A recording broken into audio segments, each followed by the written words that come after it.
गुढीपाडव्याच्या सगळ्यांना हार्दिक शुभेच्छा. नमस्कार मंडळी, स्वागत आहे निकिता फूड रसोईमध्ये. सगळ्यात आधी पाडव्याच्या दिवशी छान अशी रांगोळी काढून घेतली, मस्त साडी वगैरे नेसून तयार झाले, गुढीला वगैरे तयार केलं, छान असं गुढीला बांधून वगैरे घेतलं मस्त प्रकारे. त्यानंतर मग इथं ऑप्शनची तयारी केली आणि मंडळी चॅनलमध्ये आले आहात तर चॅनलला नक्की सबस्क्राईब करा आणि व्हिडिओला नक्की शेवटपर्यंत बघा आणि एक लाईक करा.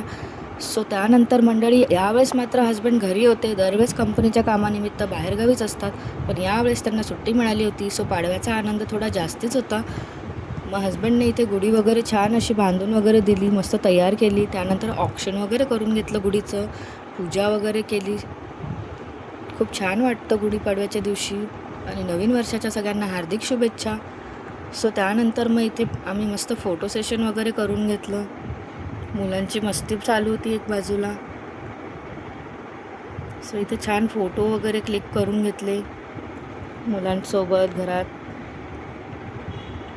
त्यानंतर मग सुरुवात केली स्वयंपाकाची. स्वयंपाकामध्ये आज माझा मेनू होता वरण भात आणि मस्त अशी पनीरची भाजी मी इथे बनवणार होते. त्यासाठी मी पनीर मॅरिनेट करून शॅलो फ्राय करून घेतलं होतं. इथे हा कांदा लसूणचा मसाला करून घेतला होता आणि छान अशी पनीरची भाजी मी तयार केली होती. मस्त घरचं मलाई वगैरे घालून खूप छान झाली होती. त्यानंतर मस्त मी गुढीला वगैरे नैवेद्य दाखवून घेतला. त्यानंतर देवांना नैवेद्य दाखवला. हे ताटं मी करून घेतले होते.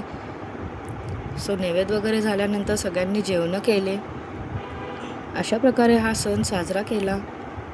मंडळी, तुम्ही कशा प्रकारे सण साजरा केला नक्की मला कमेंट करून कळवा आणि व्हिडिओ कसा वाटला ते नक्की एकदा कमेंट करून कळवा आणि चॅनलला लाईक करा, सबस्क्राईब करा. चला तर भेटूया नेक्स्ट ब्लॉगमध्ये. Bye bye.